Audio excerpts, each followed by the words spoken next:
The agenda for our presentation today, we're going to be taking a look at how we do a pre-deployment survey. So when we're going in and making any changes to our Wi-Fi, it's important that we go and take a look at what we have ahead of time. We don't want to just start making changes and totally ignore the environment around us. We're also going to look at evaluating access points. So before I start putting access points into the network, I want to make sure they're going to do what they're supposed to do. And we're going to make sure that they connect at the right speed. We're going to make sure that all of the BSS IDs for the different bands work properly. And we're going to do some throughput testing on them. Now, all wireless connects to a wired network somewhere. So oftentimes we spend a lot of time focusing on the wireless network, but not as much time focusing on the wired side of things. So, as part of this measuring and troubleshooting, we're going to take a look at the wired side of things and how we can measure voltage, ensure that we're getting the throughput that we expect out of our cabling and that everything's working properly. Then we're going to talk about validating coverage and performance. So we've ensured that we've taken a look at what we have. We've made sure that the access points are doing what we want them to do. We've made sure that the wired infrastructure is. So now, after we deploy those access points, we need to go back and we need to take a look at that infrastructure and make sure that we achieved our design goals. Now, every network has problems at some point. So being able to troubleshoot and see what's happening is critical. So just because we did a survey and everything looked okay doesn't mean all the clients are going to be able to connect okay, especially as we work our way into things like Wi-Fi 6, 802.11ax, and we move into the 6 gigahertz band. We're going to run into things like driver incompatibilities, not all clients working the same, differences in performance. We want to make sure that we understand why those things are happening. So we're going to take a look at troubleshooting some client connectivity. Then we're going to finish up with Wi-Fi 6/6E packet capture. In fact, we're kind of going to mix those last two together because as part of troubleshooting client connectivity, we may want to go in and do a packet capture and see what's going on. And I'll tell you, after my years of doing network troubleshooting and analysis, it really doesn't get much easier for doing Wi-Fi packet capture than what we're going to see today. So, with that, let's go. As I mentioned, my name is Mike Panaki, owner of Network Protocol Specialists LLC here in Seattle, Washington. For the last 27 years, I've been professionally troubleshooting networks around the world, going out, helping people get to the root of their network problems, and delivering classes on how to troubleshoot your network. I started out as a LAN administrator. Uh, I had my old Dolch computer with a network general sniffer on there. I started capturing packets and I became hooked. And that's what I've been doing ever since then. I learned that we can see what's going on the wire and in the air. So it's important that we be able to measure what is occurring on our network. If we can't measure it, how are we ever going to have any success going in and troubleshooting it later on? And we don't want to guess, and we really don't want to use the S word, and that should. People use that a lot. That should work. That should fix it. That should do it. No, it shouldn't. In fact, we need to validate, and that is a lot of what we're going to be looking at today. Validating that things are working exactly as we expect them to. So there's my email address. If you have questions after you go through this webinar that you didn't ask during the webinar, feel free to shoot me an email and I'll do my best to get you an answer. All right, so I am not going to slam you with PowerPoint presentations today. We're going to be taking a look at a couple of different tools here and how we can use those tools. I'll be doing a live demo or a number of live demos with those tools. So the first thing that we need to do anytime we're looking at making a change to our wireless network is a pre-deployment survey. So that gives us an idea of what we're working with. So in this case, I can go in and I can do a heat map of what I have. This will let me know not only where my network has coverage, but also where neighboring networks come in. If we don't know what's out there, then we can't really design around it. So we need to know what our existing coverage looks like. What problem is it that we're trying to solve? Are we trying to increase the data rates? Are we trying to better coverage? Are we trying to add some redundancy? When you're going in and doing a Wi-Fi upgrade, you need to put together your design objectives, because that way, when we're done putting it in, we have something we can measure against to make sure that we met those objectives. We need to know what our neighboring networks are. As I look around my neighboring networks, I see that I've got networks that are on adjacent channels, channel 2, channel 3, 4, people running 40 megahertz wide channels in the 2.4 range. So there's some things out there that I need to work around. Now, I have tried to talk to people before. Hey, maybe we should just turn off that auto channel selection. Sometimes that goes well, sometimes it doesn't. We need to know what interference sources we have out there. We've got things like Bluetooth 2.4, we've got microwave ovens, we've got telephones, we've got cameras, we've got all kinds of things. So we need to know what interference sources we have out there. And it's good to know where our current AP locations are. So what we do is we do a pre-deployment survey. So what I'm going to do is I'm going to do a quick demonstration on the brand spanking new AirCheck G3 of how we use AirMapper to do a wireless survey. And I'll tell you, it doesn't get any easier than this as far as having a tool that can help us do that wireless survey. So that is enough slides right there. So I'll tell you what, let's switch over here to the bench and we're going to take a look at the tools that we're going to be using today. So right here, I have the AirCheck G3. NetAlly just introduced this. It is an upgrade from the AirCheck G2 in that this runs on an Android platform. So not only do I have my Wi-Fi tools, but I have a whole bunch of other tools that come with this, and there's an app store where I can load up other tools as well. Then I have the EtherScope NXG. Now, the EtherScope NXG is the AirCheck G3 with the wired component built in as well. So we're going to be using this today to take a look at the wired side of our network. So the AirCheck G3 can do the EtherScope NXG can do what the AirCheck G3 can do, but it can do the wired as well. So if we're doing a lot of wireless work and we want a nice light little portable tool, this G3 works really well. So what I'm going to do is I'm going to be remoted into these screens right here so that we can see the screen, and we're going to set up a wireless survey. So let's do this. I'm going to share that screen and we are going to come in and take a look at the AirCheck G3. Okay. So there's the home screen of the AirCheck G3. Now, in this case, what I'm going to do is I'm going to use AirMapper. So I need to remember, I did this presentation earlier. I kept clicking on the Bright Talk screen. I'm going to click on the desktop of the AirCheck G3. I'm going to bring up AirMapper. Now, the first step in doing a wireless survey with AirMapper is I need to come in and add a floor plan. So I'm going to I've got this just sample medical office here, and I'm going to say, I'm going to give this a name. I'm going to call this Clinic Pre-Deploy. So nothing like giving it a descriptive name so that we know what it is. And we see that it's got the dimensions right here. Now, those dimensions may not be accurate. In fact, what I'm going to do is I've got these two red dots right here. I'm going to drag these in. I'm going to put this one on this outside wall, and I'm going to put this one on this outside wall. Now, fortunately, this particular drawing has dimensions on it, and I know from the drawing that that distance is 60 feet. One of the things I like to carry with me when I'm doing Wi-Fi surveys is a laser measuring tool. It's a great way to be able to measure a distance down a hallway or something.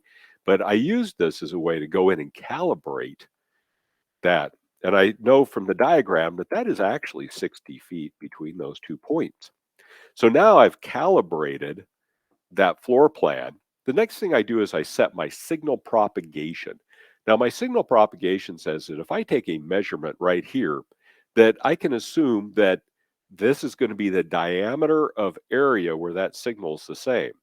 Now, in an enclosed place like a doctor's office, hotel, someplace like that where I have walls, I'm going to set that to about 10 feet. Now, the smaller this is, the more measurements we have to take, but the more accurate the measurements we take.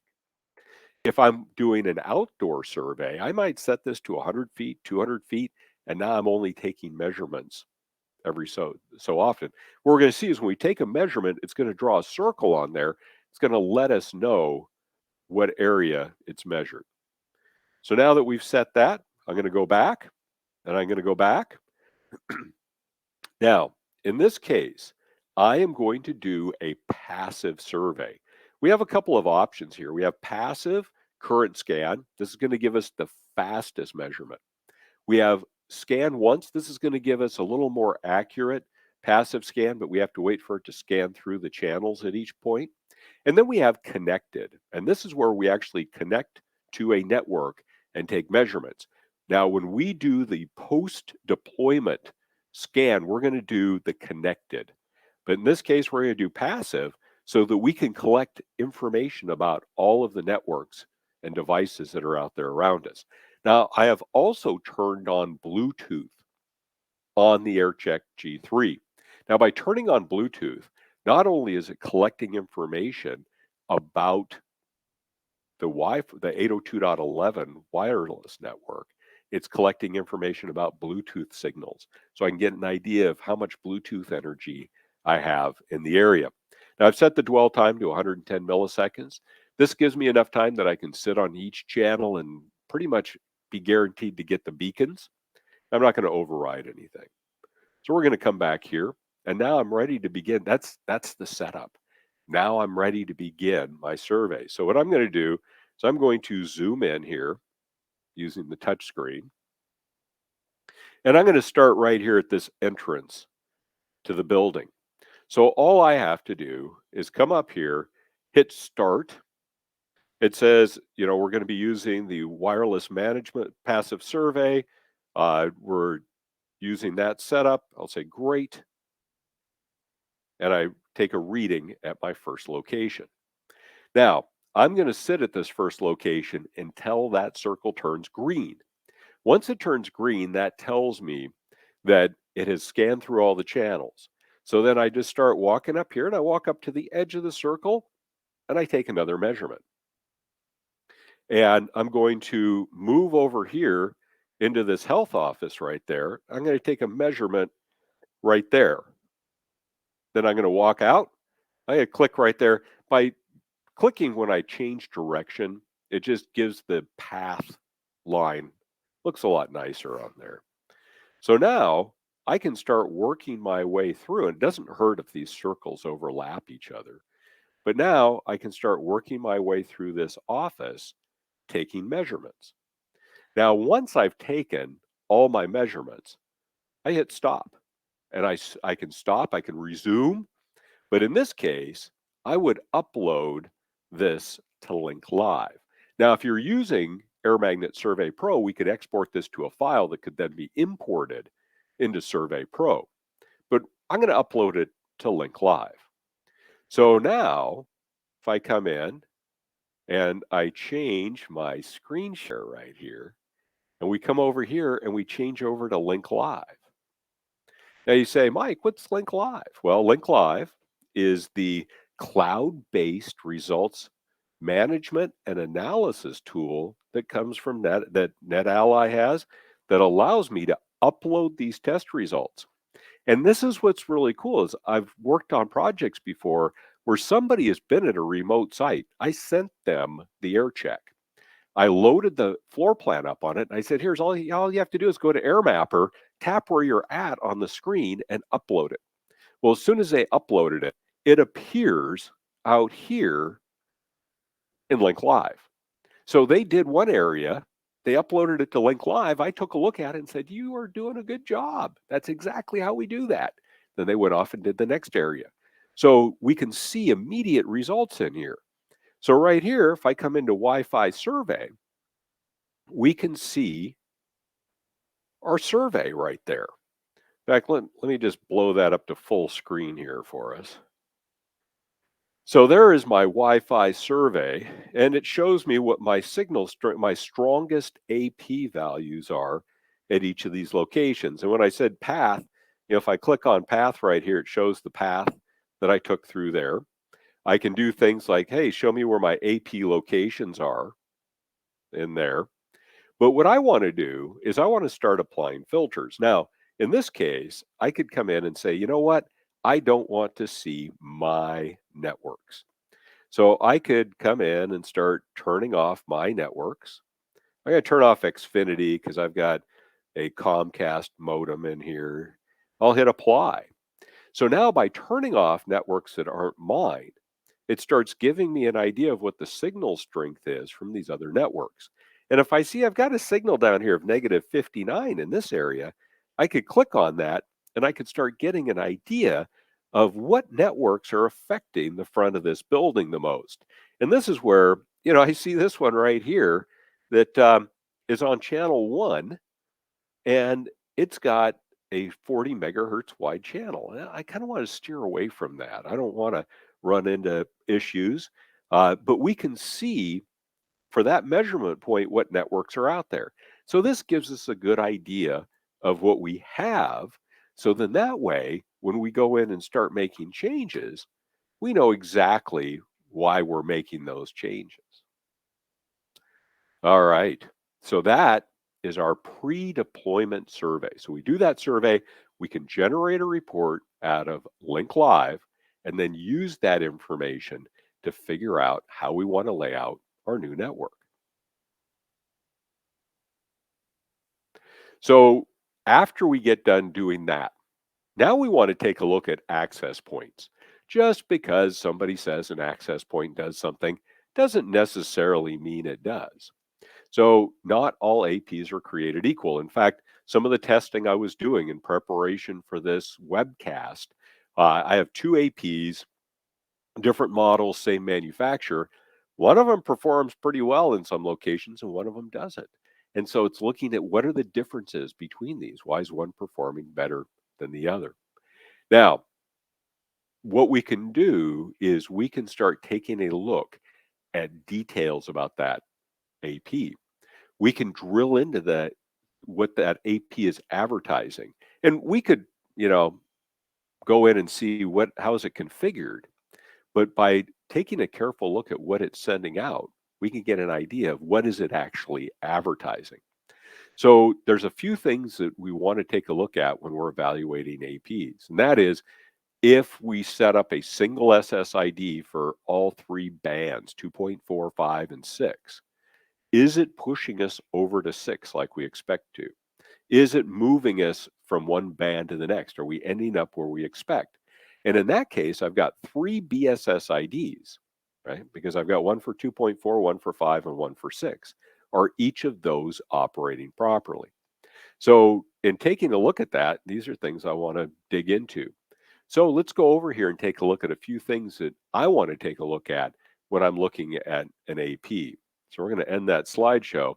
And we're going to start in this case by coming over here to the Etherscope NXG. Now, I'm going to come over to the Etherscope NXG because it's going to allow me to do the wired piece of this. So let me switch the camera over here. In fact, I am going to zoom in. I'm going to zoom in right over here onto that Etherscope. Now, what I've done in this case is I've got this cable plugged into the top of the Etherscope NXG. Now, the Etherscope NXG has two ports. It has a SFP slot and it has a copper RJ45. The RJ45 supports 10, 100, 1000, 2.55, and 10 gig. So I've connected this to the Ethernet port on one of my APs. Now, they've told me that that AP supports 2.5 gigabits per second. I want to make sure it's going to connect at 2.5. So what I can do in this case is I can come in here to my auto test. I'll go back and we are going to select, let me switch my auto test out here. And I'm going to switch to link only. Now what this auto test does is all it does is establishes a link. So I'm going to hit start. Now what I'm looking for here is to make sure that this will link at 2.5 gigabits per second. There we go. So this AP is advertising it can do 100, 1 gig, or 2.5, and we were able to link at 2.5. We're connected at full duplex. So that helps me feel confident about the fact that on a wired side, that this AP is really doing what it says it's going to do. Now, I'm going to come out here on the air check. So let's swing over to the air check G3.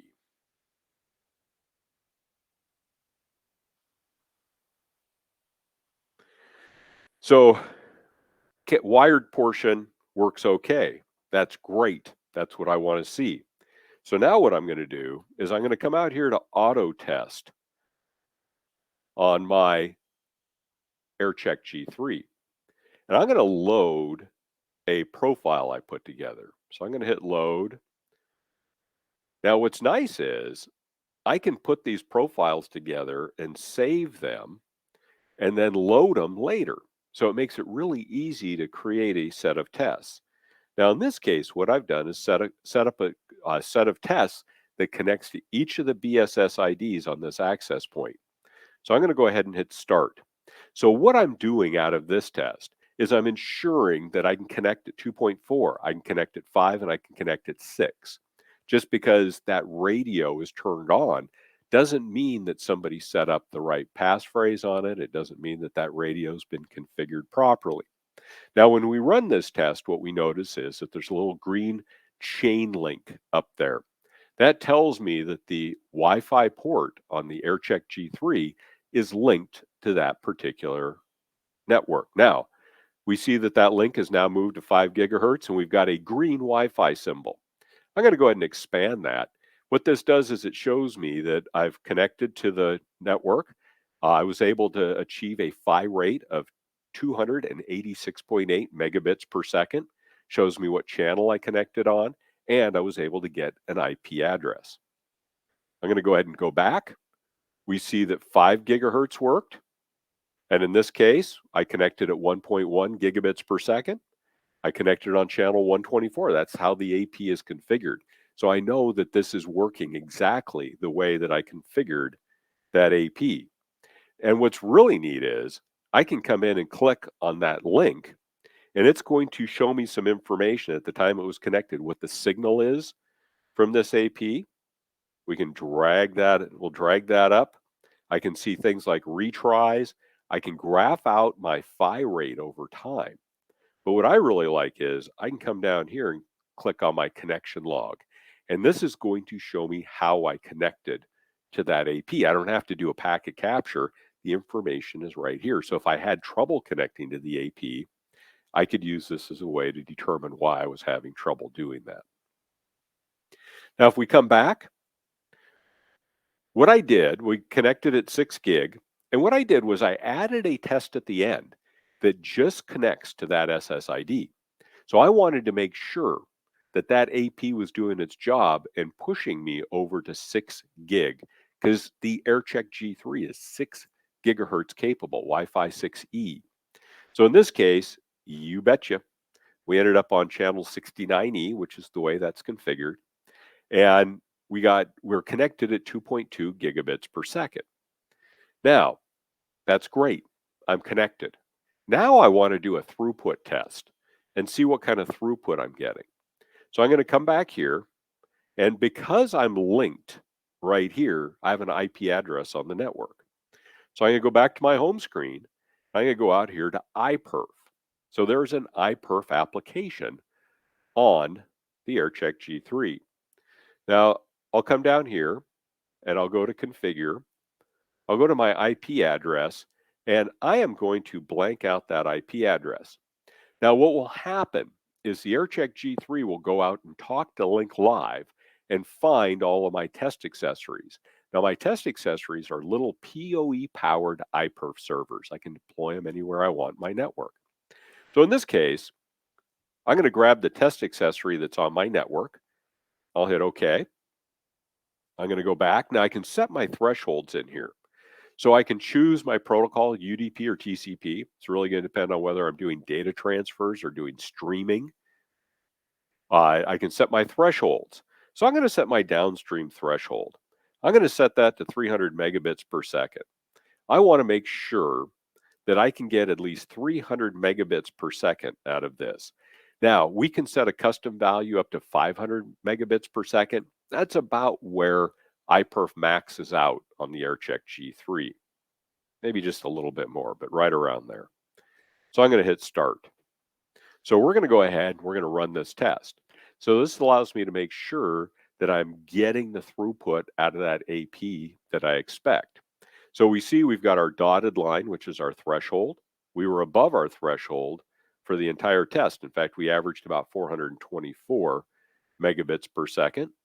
And if we come down here, there is our downlink test, and we averaged about 400 there.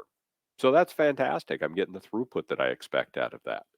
So if we come up here, we see that we get a success. So now I could take these results and I could upload those to Link Live. And I could throw a comment in here.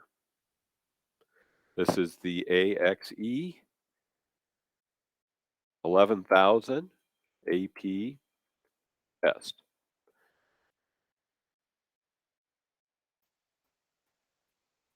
And I'll upload that to Link Live so that now I have documentation of that test and the results from that test. So I can check the wired side of my AP. I can make sure the wireless side of my AP is working.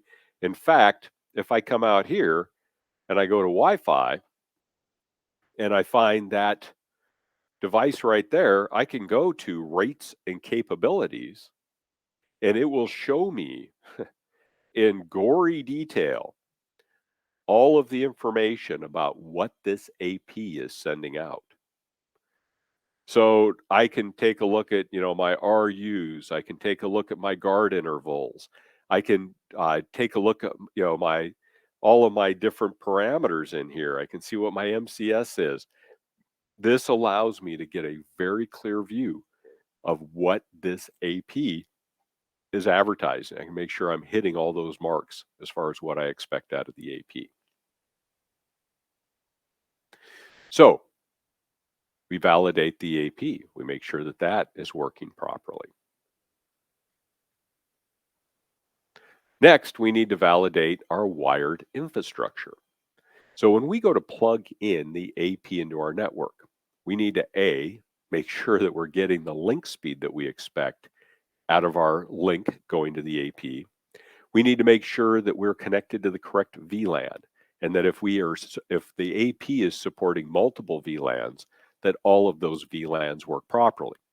We need to make sure we can get IP addresses, that we can connect to the default gateway, that we can get to key devices out there on the network. By doing this as we're deploying, by doing this validation, we are going to reduce the likelihood of problems down the road. And that builds your credibility. That makes you look really good when everything works right out of the box.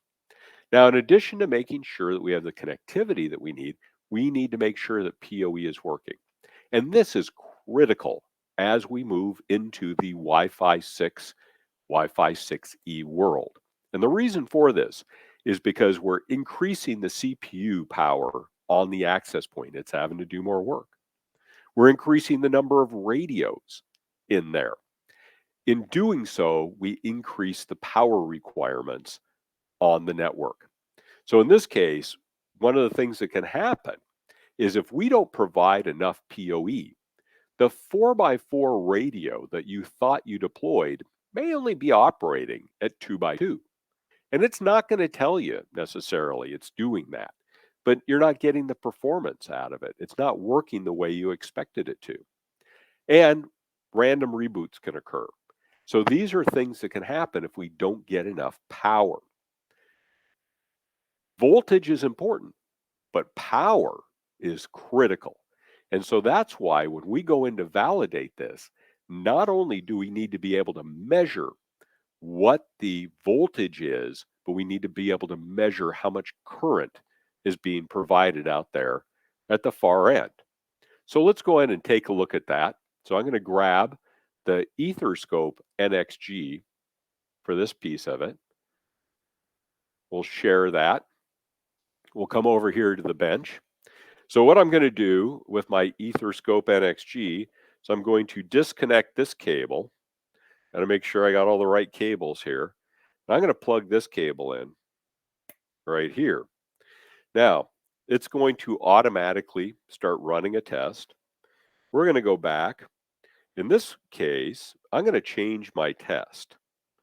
So we're going to come back here. I'm going to turn off the link only test. I'm going to come down to my wired profile. We're going to use that. And let's take a quick look at that wired profile before we run it. One of the things that we have in this wired profile right here is we've got our PoE test right there. And in my PoE test, I can select my PoE class. Now this supports up to class 8, which is 71 watts out at the device end. We can even do passive PoE injectors, but I can select the class of PoE I expect. And then I've got this true power right here. Now true power will draw that amount of current. So I'm going to hit back, I'm going to go back, I'm going to hit start.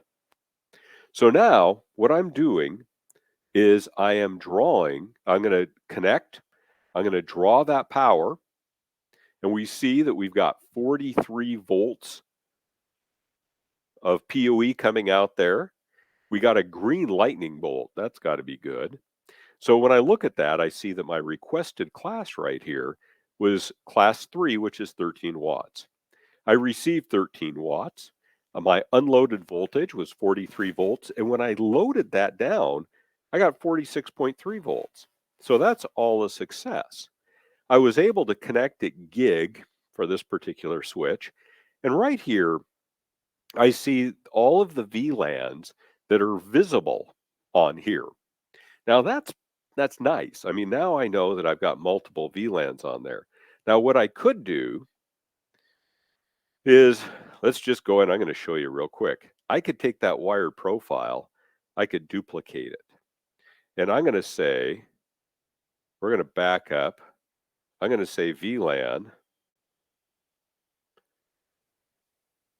10.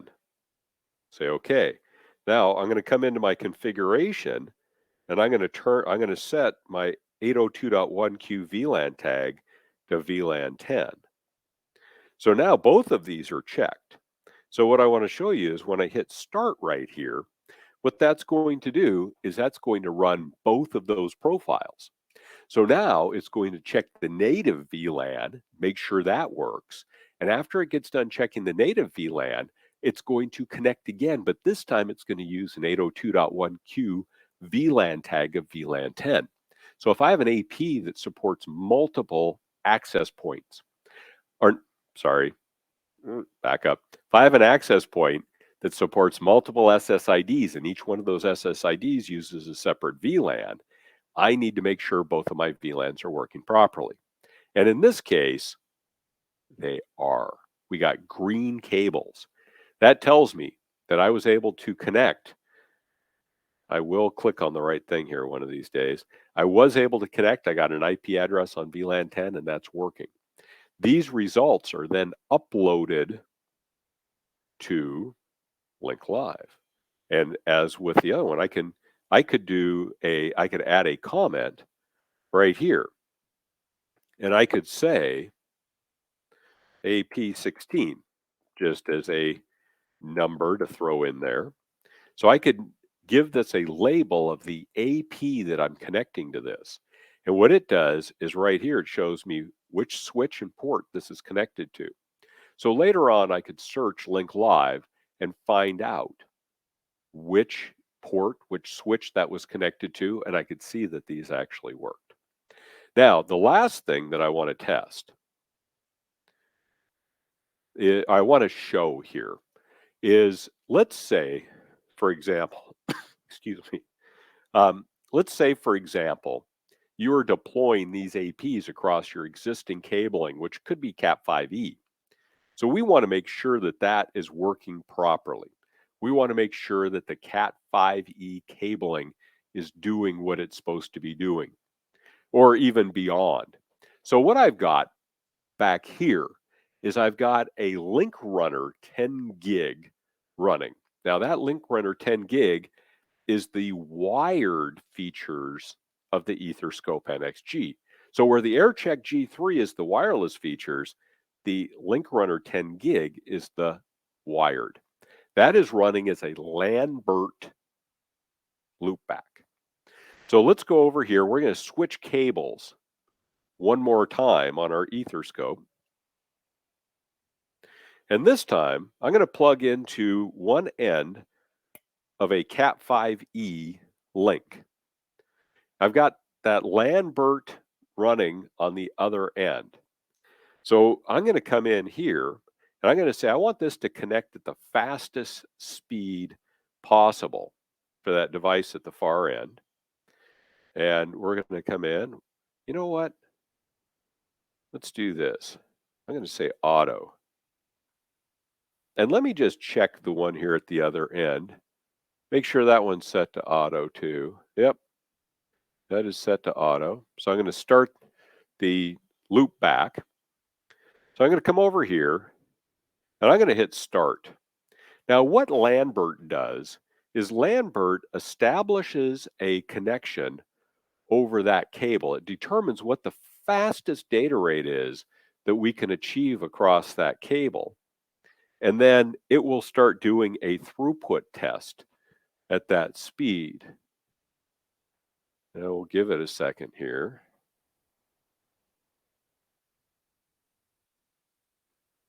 Let me make sure I plugged into the right cable.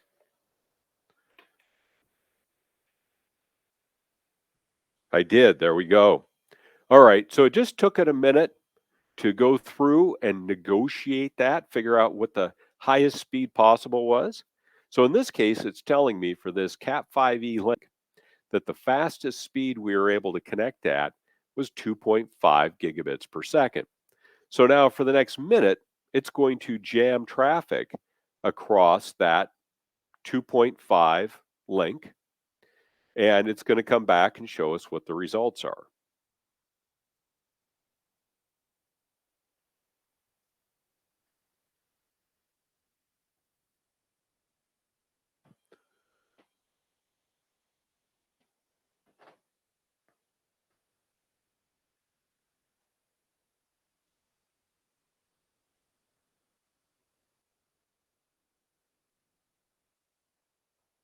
So we'll go ahead and let that finish running. Okay, we came back. We were successful. We were able to send the traffic across there with no errors. So that tells me that that cabling right there is capable of sending 2.5 gigabits per second across there. So we know our AP supports 2.5. We know that our cable supports 2.5. And I could also run a test on the switch to make sure that that supports 2.5 as well.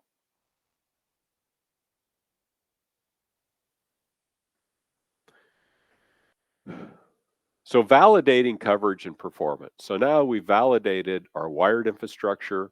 We've taken a look at our wireless access point. We know what our network looked like before. So now we're going to go back and we're going to do a post deployment heat map. Now, when we go back and do this post deployment analysis, in the first case, we did a passive scan. We wanted to get everything out there. Here, we are going to do an active scan. Now, an active scan is where I connect to the network and look at my connectivity at each of these points. I want to make sure that if I've deployed a network, that it's working properly. Now, the really cool thing with this is this will show me where I roam from one AP to the next.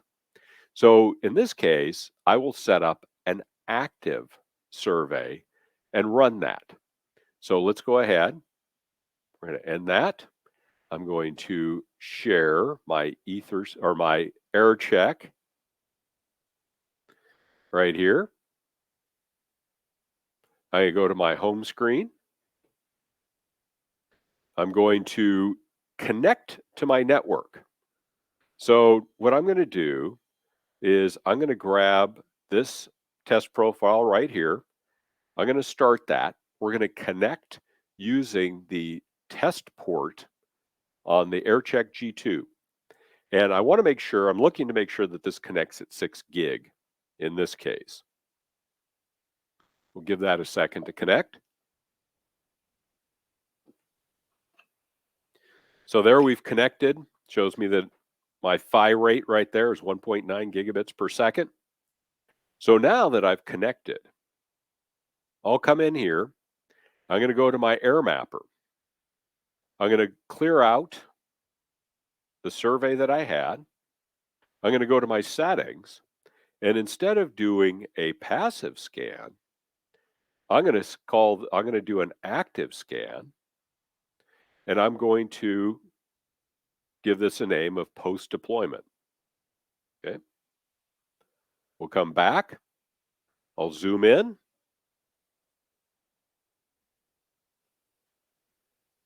I'll hit start. And now in this case, it says my Wi-Fi port is connected to StarLab 2. My Bluetooth is enabled. Excellent. So I take my first measurement. Come up here, next measurement. Come in here, next measurement. Each time I'm measuring my connectivity to that network. So let's switch over to Link Live.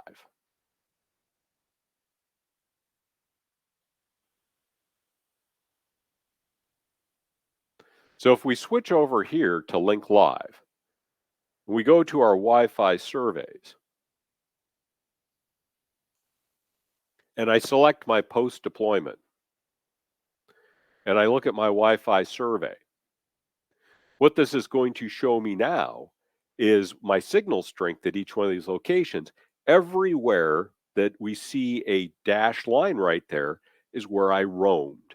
Now, signal, that's okay. What I care about is I care about transmit rate. So now, what a story that tells. So right here, we can see that the AP was over here. And then when we started getting over here into the waiting room, our data rate was horrible. And if I click on 108 right here, in this case, I was on channel 124. That's my 5 gigahertz at BSSID. But what we find is that as I moved from there to here, I switched to my channel 1, my 2.4. So this network that I was hoping now this would have been ridiculous to expect I could put the AP back here in this corner, have everything work.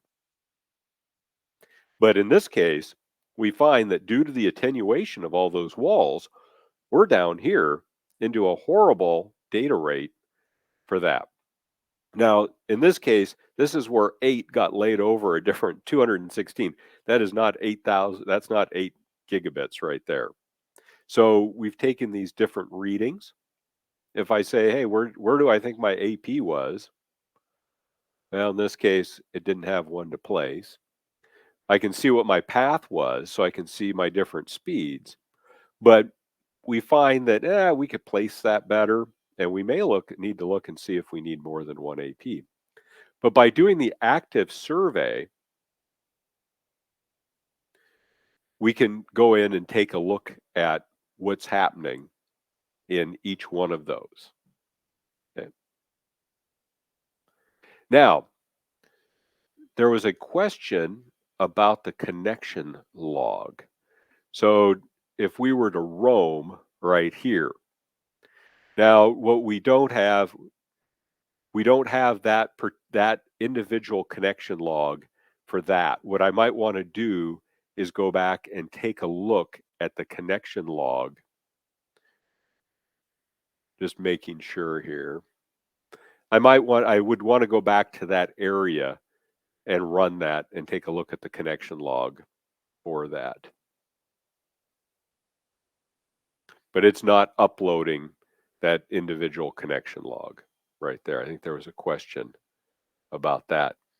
The other one here is, um, does the NXG support using a web proxy to connect to the cloud? Yes, it does. In fact, all of the AirCheck G3, the Etherscope, all of those, we can put in proxy information in there, so we can go through a proxy server to get to that.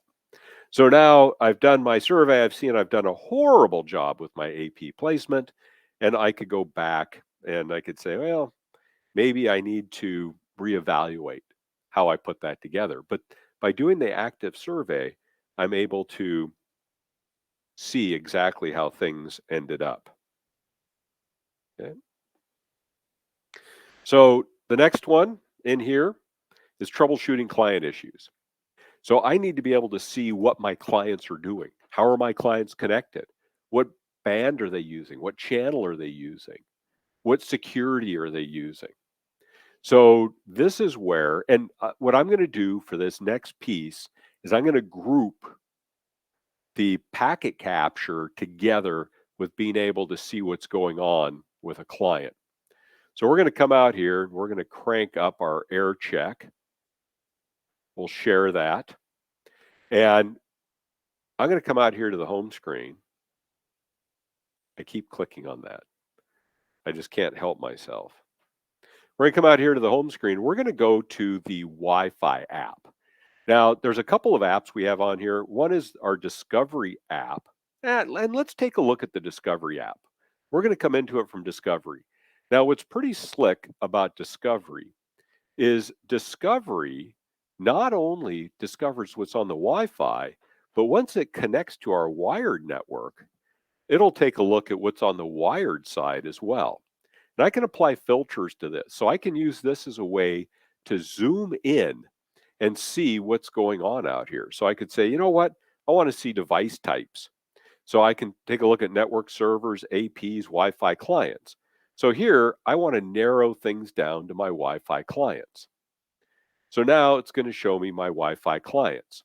Now, if this list was longer and I was looking for my cell phone, I could type in Mike, and it's going to show me everything that has Mike in it. So I'm going to grab my cell phone right here. Now, my cell phone, I expect that my cell phone is connected to StarLab 2, which it is. Shows that it's using WPA3 personal security. That's great.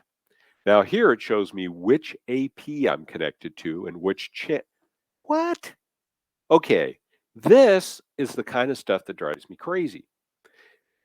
Channels. Channel 1. Now, if somebody was complaining about the phone wasn't working like it was supposed to, we see right here, well, yeah, because it's connected to channel 1. Channel 1, I don't want to be connected to channel 1. This thing is capable of doing 5 gigahertz. So we can start drilling in and taking a look at what's going on with this. Here's my phone. Now, when I click on that MAC address right there, that takes me into, oh, let's go back. We want to go into the Wi-Fi client right here, and we want to see what's happening with my phone. So we'll come in here and we will start taking a look at my phone. We can see what the channel utilization looks like. We can see what the signal strength is for it. We can see what the retry rate looks like. So if I grab my phone right here and I start sending some traffic, you just come on in here and take a look. So we're going to just run some traffic across things.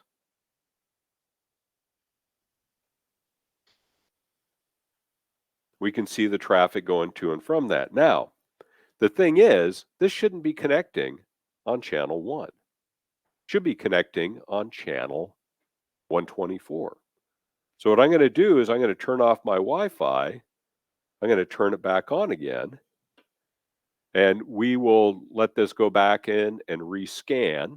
I'll go back out to my Wi-Fi app. I'll take a look at my information. We'll let that rescan everything. In fact, I can refresh this. We can see if we reconnected on channel 124. Now, if I want to go in and capture that traffic, there we go. So see, I connected on 124. Now, if I wanted to see what happened, why did I lose my connection on 124? Why did I go to 1 when I'm sitting right here in the same room with the AP? I could come into my tools right here and I could say capture Wi-Fi. Capturing Wi-Fi traffic is a real challenge. In this case, I've selected the client. I said, I want to capture on this client. So the AirCheck G3 automatically populated the information, channel 124, channel width 80. Here's the MAC address of it. So all I have to do is hit start. So now it's going to start capturing all of the wireless frames, all the 802.11 frames going to and from that device. So I can see what's happening on the wireless side. So it shows the captured frames per second right here. I have my capture size set to 100 megabytes. So now I'm capturing. So if I want to look at this trace, I can hit stop and we can give it a descriptive name right here.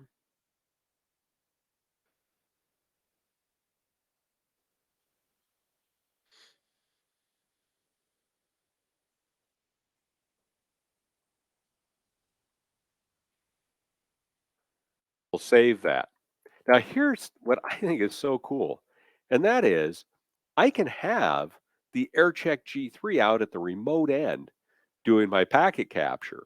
And I can even remote into it like I'm doing right here with VNC or using the remote capabilities in Link Live. I can remote in and do the capture.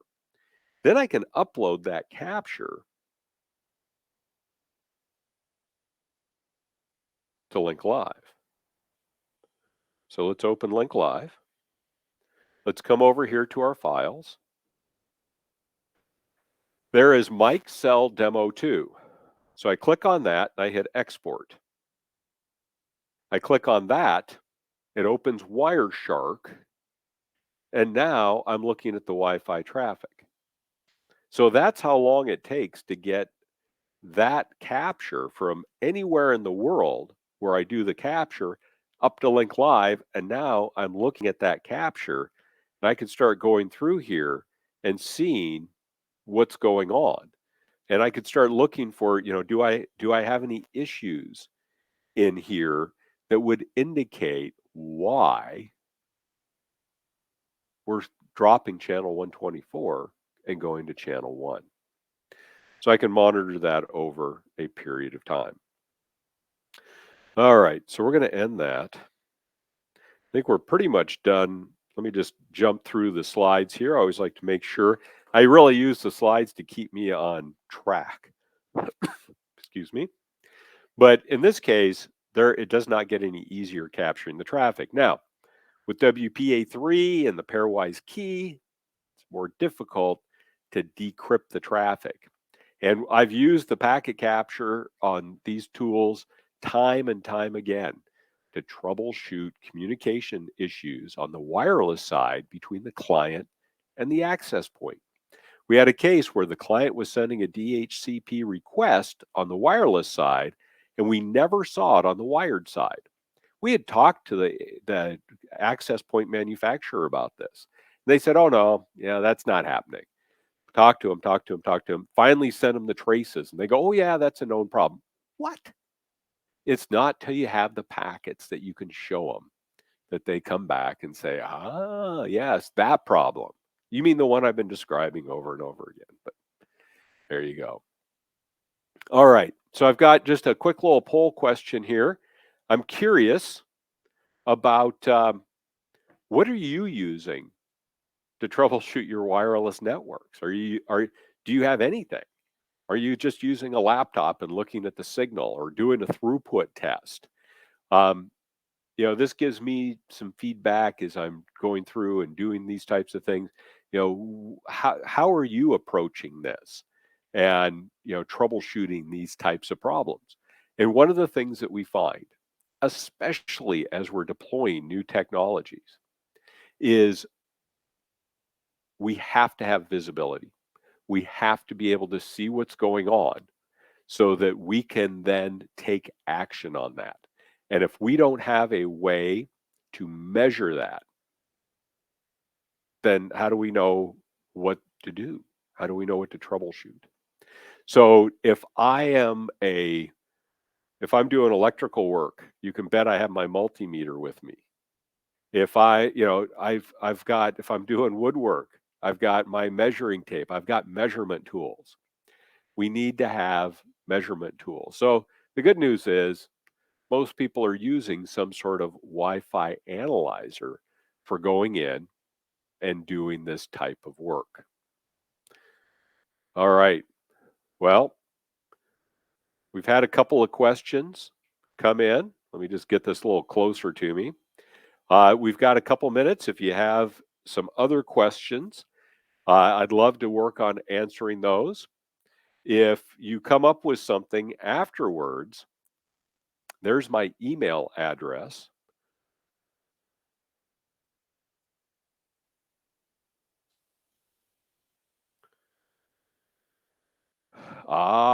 So what we can do. So there's a question about Crestron, okay, and it uses channels 4 through 26. Um, what we can do in a lot of those cases, because uh, Crestron, we're and I'm guessing that you're looking for that as far as an interference. Are you running into interference issues with the Crestron system?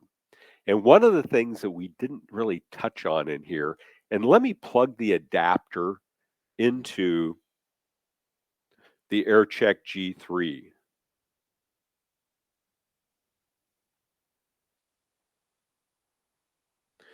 Oh, yes. So two things. So it says, does the G3 scan channels? So are we using the primary scanning channels or RNRs? So let's take a quick look at a couple of things on here as we're wrapping this up. And let me come over here to the AirCheck.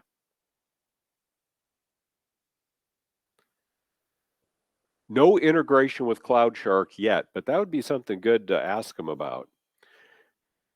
So let me just come in. I'm going to go to Wi-Fi. I'm going to go to SSID, and we're going to go to StarLab. We're going to go to BSSIDs.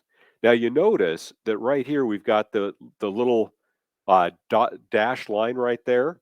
What that's doing is that's letting us know that we are sending out reduced neighbor reports for the 6 gig network. So what this is doing is it's saying both on the 5 and the 2.4, we're seeing those reduced neighbor reports go out announcing that SSID is on channel 69 of our 6 gig. So for those of you that may not have seen the presentation that I did last month, but we talked about how do we find these 6 gig channels with 59 new 20 megahertz wide channels. It could take us a long time to scan all those channels and find it. So when we talk about primary scanning channels and RNRs, what this is doing is, in this case, the reduced neighbor report is where we're announcing at 2.4 and 5 gigahertz what's available on 6 gigahertz. So now we don't have to scan 6 gigahertz. We just look over there on 2.4 or 5 and we can get that information. The other part of that is our primary scan channels. So the idea is And I'm going to go to channel map and overlap. So with primary scanning channels, and let's go back over here to our 6 gig band. I get into where 69 is, right in here. What it's doing is there are certain 20 megahertz channels that are the ones that we hit when we do the scanning. So what we want is we want our primary channel on one of those primary scan channels. So this will show us, there we go. That little notch right there shows us what the primary channel is. And so right here, 69 is one of our PSEs. Now, the last thing I'm going to show you, because we are over time here, when it comes to looking at interference sources. So if I've got something like Crestron and I'm using that to using that for video, our spectrum analyzer right here, that's that adapter that I just put on the top of the AirCheck G3. So that is a 2.4 and 5 gigahertz spectrum adapter. It's the NXT 1000. And what that does is that allows us to come in and see what's happening in these different ranges. So here we're getting up to 2.5 gigahertz as far as the range goes on that for 2.4. We can see where our RF energy is. All these little narrow spikes on there, those little narrow spikes are USB frequency hopping through there. Okay. All right. So we are going to go ahead and wrap things up. And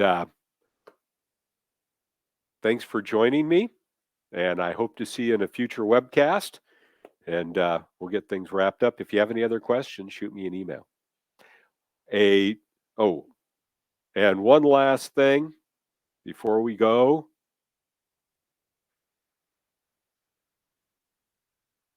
You'll receive an email with the slides and with a link to the on-demand version of this. If you have any questions, shoot me an email, mike@nps-llc.com. If you're interested in one of these tools, talk to sales at NetAlly. And sign up for the other webcasts that are occurring next month on deploying Wi-Fi 6 and 6E. All right, thank you. I hope you have a great day.